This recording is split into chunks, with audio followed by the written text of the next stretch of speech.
Hello everyone! Welcome back to my YouTube channel. At kung naaalala nyo, nung nakaraan ay nag-upload ako ng video about sa huwag kayo ma-stress sa level dito kay Popo Live. Pero yun nga, sinasabi ko sa inyo na hindi tayo lahat ay pare-pareho. And then, may mga gusto pa rin talagang tumaas yung level dito kay Popo Live. At ang daming nagko-comment at nag-message sa akin sa Facebook kung paano daw ba tumaas yung level, paano mas mabilis tumaas yung level. Nasabi ko na rin to sa mga videos ko dati. Kung naka-subscribe po kayo sa aking YouTube channel, ay nag-a-update po ako lagi, lalo na kung may mga comment kayo at sinasagot ko po talaga yon.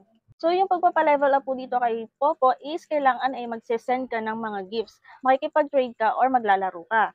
So, kailangan mo po mag-ipon ng coins, may makukuha ka sa treasure box. Lalo na ngayon napansin ko na ang binibigay ni Popo Live sa treasure box ay puro 40 coins. So, sa isang araw, makakakuha ka ng 400 coins kasi po, 10 times yung treasure box dito sa Party Live. Every 5 minutes ay pwede kang makaklaim ng coins. So, pwede mo siyang ipunin, pwede mo siyang i-trade or ipanglaro. Pero kung gusto mo ng mabilisang pagtaas ng level, lalo na kung gusto mo talaga mag-GYC, mas okay kasi kung mag-GYC ka, mataas yung level mo. So, kung gusto mo ng mabilisang pagtaas ng level, kailangan nyo pong mag-recharge. At kung murang bilihan ng coins yung hinahanap mo, ay i-recommend ko sa inyo si CocoDP.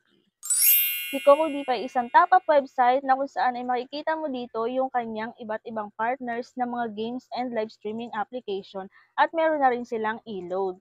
Kahit madaling araw ay pwede kang bumili ng coins dito. Mabilis lang po yung transaction nila, wala pang 5 seconds or 10 seconds ay nasa inyong application na ang inyong binibiling coins. Kapag nakabili na kayo ng inyong coins, ay makikita nyo agad dito sa inyong application na pwede nyo na agad gamiting panglaro. Yung paglalaro dito ay Popo Live is malaking tulong din lalo na kung swerte ka. At advice ko lang talaga na kapag nananalo na po kayo ay mag-stop na muna kasi baka bawiin pa ni Popo, baka mamaya coins na maging bato pa. Kapag nanalo kayo is i-trade nyo na agad. Kung gusto nyo talagang tumaas agad yung level nyo, unahin nyo muna yung makipag-trade. Kung hindi ka pa nakasubscribe sa aking YouTube channel, ay mag-subscribe ka na po para updated ka sa mga videos ko. And meron din po akong playlist dito kay Popo Live. Kung may mga tanong pa po kayo, baka sakaling nandito, i-check nyo na lang po dito sa aking account. Sa mga babae po, level 2 ay may games na kayo, lalabas na po yan. Sa mga lalaki is level 5 po bago lumabas ang games. At ang lalaki ay makakapag-live lang kapag na-reach ang level 10, yung wealth level po. Pero kahit ma-reach nyo po ang wealth level 10, ay wala po kayong makiklaim na 1K ping points tuwing magla-live kayo. Hindi po tulad sa babae na pagka-registered pa lang nila ay pwede na silang mag-start mag-live at may makiklaim na agad sila na points.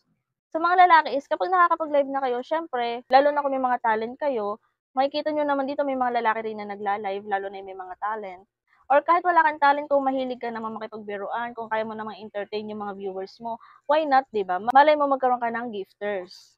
So, kung may mga tanong po kayo, ay pwede nyo po i-check sa playlist ko dito sa aking YouTube channel. Baka sakaling nandun na yung mga sagot sa inyong katanungan. At pwede rin po kayong mag-comment. So, yun lang for today's video and thank you for watching.